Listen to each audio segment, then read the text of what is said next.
You're listening to RcFlightCast podcast with Frank Betts. Well, hello everybody. As the title says, your first RC plane, be it RTF, ARF, or BNF, what should you buy? Okay, welcome back to RcFlightCast, the podcast where we keep the propeller spinning and the info flowing. So today we're tackling the number one question beginners ask, and I've got friends that are just now getting into this RC stuff, and they've asked me these questions, and of course I take a mental note, and then I write down on my little notes here, and then again I scour through the forums for typical questions that people ask the most or whatever, and take my little notes, and then I pull them all together, and this is what I come up with. So what's the best first RC plane to buy, and what do all these crazy terms like RTF, ARF, and BNF even mean? Well, if you're brand new or maybe getting back into the hobby, I'm going to help you sort out what to buy and what to avoid when starting off. Okay, let's get into it. Understanding the terms RTF, ARF, BNF, like I said. First up, let's decode this lingo. RTF means ready to fly, and this package comes with everything you need to get in the air. You get your airplane, your transmitter, battery, and charger all in the box. ARF stands for almost ready to fly. These planes are usually partially assembled, but you'll still need to provide your own transmitter, receiver, battery, and sometimes even servos and motors. That's pretty much what I get. Is the ARF stuff, because I have my own transmitter and the batteries and the receiver. Just toss them in there and you're good to go. BNF means bind and fly, and the plane is completely built and has a receiver already installed, but you'll need your own compatible transmitter to bind to it. And for beginners, the RTF package is king, and here's why. Why RTF is the best for first-time flyers. RTF packages simply, they simplify everything. You don't need to know how to match receivers with transmitters or worry about what kind of battery connector to use. You just charge the battery, turn on the transmitter, and fly. A good RTF airplane also typically comes with beginner-friendly flight modes like stability assist or safe mode, that prevents you from over-controlling the plane. Panic recovery, hit a button and the plane returns to level flight. Limited throw modes, less control surface movement, so things stay gentle. And these features will save you bacon when you're just learning. You're out there on your own and don't have any kind of an instructor or anything. This is your best bet. So what to look for in a first plane? Your first plane should have, and I believe this because this is the way I started out, the high wing configuration with some dihedral to it. Wings on top of the fuselage for built-in stability. 2, durable foam construction. EPO or EPP foam is resilient in crashes. And number 3, tricycle landing gear. It's easier to control on the ground than tail draggers. That is for sure. Number 4, 3-channel or 4-channel control. 3-channel throttle rudder elevator. And the 4th channel adds ailerons for more precise turns. I still tend to stick with just, the 3 channels. Throttle, rudder, and elevator. Even if I have ailerons, I don't know. I don't use those all the time. It's just pretty much just the throttle, rudder, and elevator. For absolute beginners, the 3-channel plane is easier to handle, but if you plan to progress, start with 4-channel, which that 4th channel, they kind of indicate that would be the ailerons added onto it. But best beginner RTF planes right now, here are some top RTF beginner planes on the market in 2025. So you got Hobby Zone Sport, Cub S2, small, lightweight, and has safe technology. Has 3 flight modes, beginner, intermediate, and experienced. And the price is about $170 to $200. Then you got the Volantex Ranger 600. Durable, great for small fields. It's 3-channel, very simple. Price at about $110. And then you have your E-Flight Apprentice STS 1.5 meter. Larger plane, bigger wing, stable, great for learning on club fields, equipped with safe, plus technology includes a GPS assist. Price around $300 to $350. And those are great, for all-in-one, but don't forget you're getting a transmitter with that for the ready to fly, so you're stuck with that transmitter. And they're usually cheaper transmitters, but like the Fly Sky FSI6, which I use as a secondary transmitter to my Futaba, which has been a really good transmitter. So anyway, transmitters. If you start with BNF, bind and fly, if you're thinking long term, you might skip RTF and buy a BNF plane, but you'll need a transmitter. And for that, the Spectrum DX6E or NX6 are solid picks. They'll bind to a wide variety of BNF planes, especially from brands like E-Flight. So prices on that DX6E are around $250. If you get on Facebook Market, you can probably get something a little cheaper yet. Some people, they buy these, decide they just not into flying there, and they're sell them off. So you might get them a lot cheaper. But you got the NX6, and that's around $400. So, but keep in mind the transmitter investment only makes sense if you're committed to sticking with a hobby. So that is so true. You got to think ahead. I mean, just get you a piece of paper out and write the pros and cons. Like the pros, why I like this stuff. The cons, I'm going to be spending a lot of money, because it's like anything else. You get in a hobby there and you really like it, you start buying stuff, and it gets expensive fast. So what about ARFs? Honestly, ARFs not ideal for beginners. And why? You have to assemble more. You'll need to choose and install your own motor, ESC, servos, receiver, and transmitter. There's a lot of opportunity to buy mismatched or incompatible components. But if you're brand new, you don't even know what an ESC is yet, don't make it harder on yourself. Go RTF. Again, RTF, ready to fly. That's if you want to get your feet wet. You got the transmitter and everything. It's just a matter of unboxing it, charging up the battery, and go. But again, figure out the pros and cons of how much farther you want to go, or if you're really into this or not, which will decide RTF. And ARF is your next best bet. I mean, if you're saying, I'm going to stick with this, almost ready to fly, like I said earlier, it has everything but the transmitter, the battery, and some other little extras that you'll pick up on.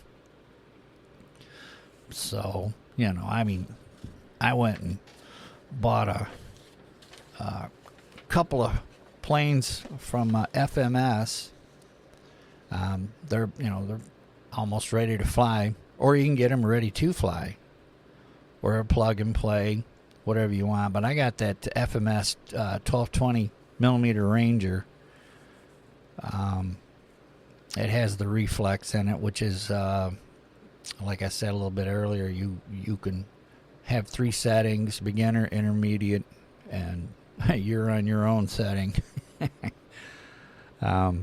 Which is kind of fun. I mean, I don't need it, but that reflex version 3, which is out with these planes now, and I got this plane for $189. Looks like they've jacked up the price a little bit, so it looks like on average it's like $199 now.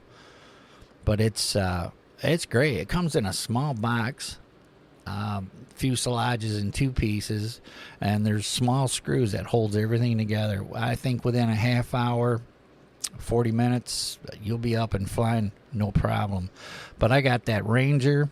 That's great. It's a tricycle gear plane, and it's really best suited for like asphalt or stone ground, where it's really flat.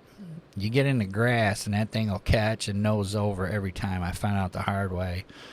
So I thought, what better way to get around that than grab the old FMS 1300 PA 18 Super Cub. Now, it has the same thing as that Ranger, except the Super Cub, which I got for $189. And like I said, all I had to do was add my transmitter, receiver, and battery. I mean, it comes with everything else. But that one has some nice little details to it. Now, it has flaps included. So, you're going to need 5 channels there. So, well, actually 6.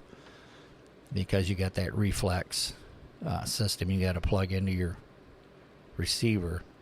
But it has navigation lights on it that I thought was just a gimmick. But, as it gets a little dark out, those lights show right up. It even has a landing light.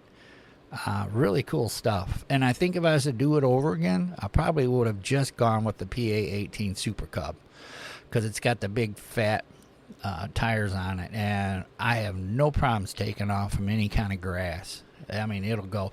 Plus the fact that with or without flaps, less than 12 feet, bam, that thing's off the ground. And it's a nice little plane. You can get optional flat or floats for it, which I don't think I'm brave enough to do that. I have enough problems landing on solid ground as opposed to dumping it in the drink. Think about it. You're out there flying with floats and you tip that thing over. Are you really going to be ready to go out there and grab it? So just, those are little things to think about right there. So,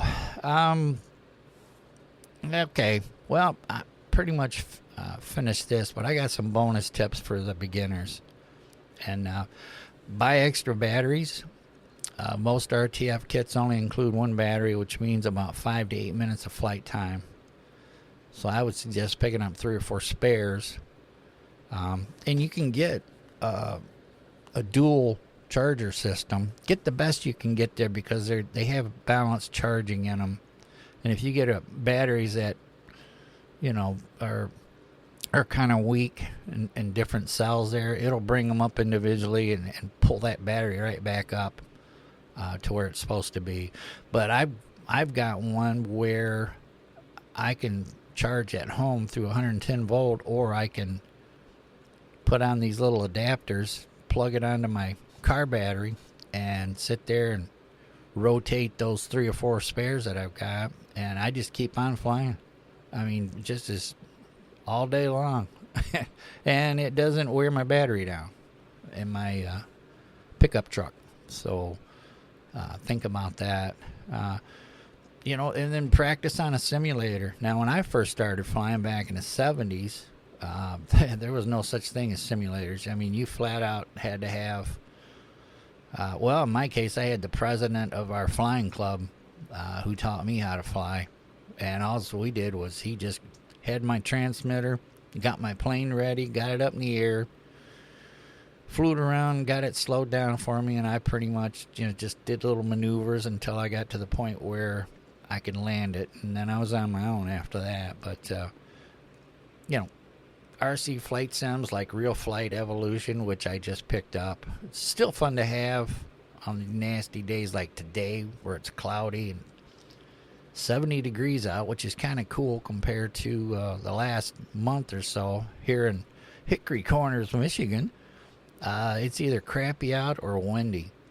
And Friday, I had a really good day. I was out flying for a good solid 2 hours, just rotating my batteries out and doing a lot of touch and goes. So, anyway, yeah, practice on simulators if you can swing it. I think those are like, I forgot what I paid. I think I said in an earlier podcast that I paid $100, but it was like $200. So I don't know. Depends on where you get it. But Yeah, you can practice on your PC with a USB transmitter and crash all you want. Virtually. Flying calm weather, first few flights, no wind, or just a gentle breeze. And my personal recommendation, if you're listening to this and want my recommendations, go get the Hobby Zone Sport Cub S2 RTF kit. That's ready to fly. It's small enough to fly in a local park, has beginner-friendly stability assist, and you'll have fewer headaches and more fun. And then once you've got 20 or 30 flights under your belt, think about upgrading to a bigger 4-channel BNF, bind and fly, and a programmable transmitter. And, hey, what if you crash? Well, you will crash. Trust me, everybody crashes once. So don't sweat it. The beauty of foam planes is that they're fixable. A little foam-safe CA glue, some packing tape, and you're back in the air.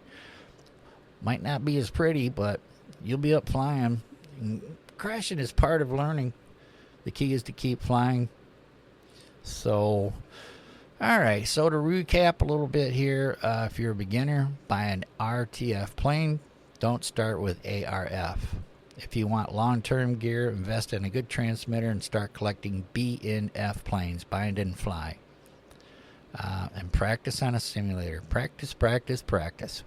And remember, every seasoned pilot started out crashing a trainer in a field somewhere. You'll get better every flight. Trust me, I know. I still remember the first time my dad built our first plane, and we went out to the field. He come home from work, and still picture it. He come home from work, and I was hounding him. And he was wanting to wait for the weekend to get with our flight instructor. And he took me out there, and I him-hawed around for about 10-15 minutes with it sitting there idling because I was running nitro. And I took it off, circled around a couple of times, and then it just got away from me, and I crashed it. So we picked up the pieces and headed back home, and by the weekend it was up and running again, and then I had my instructor, and, the rest is history, as they say. So that wraps it up for this episode of RcFlightCast. If you got questions or want to know more about transmitters, planes, or gear, email me at frontcentermusician@gmail.com. Until next time, keep those wings level and your batteries charged. So, I'm on a roll here and I'm just rambling, so bonus tips. Minimal tools for RC beginners. And before we wrap up, let me give you a quick bonus segment. The minimal set of tools you should have when starting out in RC flying. You don't need a full-blown workshop, but having these basic items on hand will save you time and frustration. First up is the foam-safe CA glue, essential for quick repairs on foam planes. And another one is the accelerator spray. And I'm kind of hit and miss on that. And all that does is when you put the CA glue on, put the two parts together, and then you spray a little bit of that accelerator spray around the area that you just fixed, instantly it's stuck, as opposed to waiting 10 seconds or so and hanging onto the part and hoping they'll won't move or anything. So it definitely speeds up the curing of CA glue. Another item, hobby knife or X-Acto knife for precise cutting and trimming. And then small Phillips screwdrivers, and I'm talking about the small stuff. Stuff glasses or watchmakers use. It's really, we're talking the small millimeter stuff. And most RTF kits will have small screws to tighten. Allen wrenches, hex drivers, some planes have hex screws. Those two planes I mentioned earlier have hex screws in them to build the whole plane, and it comes with a little wrench, Allen wrench, but if you want to do it right, I think I paid $12 for a set of little 2, 3, 4, 5 millimeter wrenches that make it really good for getting into tight spots when you're tightening things. But that Allen wrench, comes with each kit, so you'll be able to put that all together It's just a little bit of a pain in the neck with what they give you. But, you need packing tape. That clear packing tape, that's great for making hinges or pulling pieces back together until you get it back home and do the right way of repairing it. It just reinforces repairs and also, protects wingtips. Small pliers, great for bending control rods or making fine adjustments. Those needle nose pliers are great for that. Making those little Z-bends. But you can buy a tool that you can crimp a wire, and it'll give you the Z-bend, but geez, you're gonna pay like $20 or so for one of those just for its simple job. But if you get a pair of needle nose, you'll have that down nut and flat, making that little Z-bend. Soldering iron, not essential at first, but useful, if you start repairing or upgrading electronics. Digital caliper, it's handy if you start tinkering with props or replacement parts. And extra propellers, can't recommend that enough. Extra props, I usually have 2 or 3 spares. They break easy, and I always have a spare. I mean, back in the beginning, I remember getting out to the field. It took half hour to get to the field, get all set up. You go to fly and you nick the prop, and there you sit. So I always have spares. Having this minimal toolkit means you can fix most crashes on the spot and keep flying. So start small. You can build up your toolkit as you gain experience. And so that's your bonus tip. Now get out there and fly. So we'll see everybody later.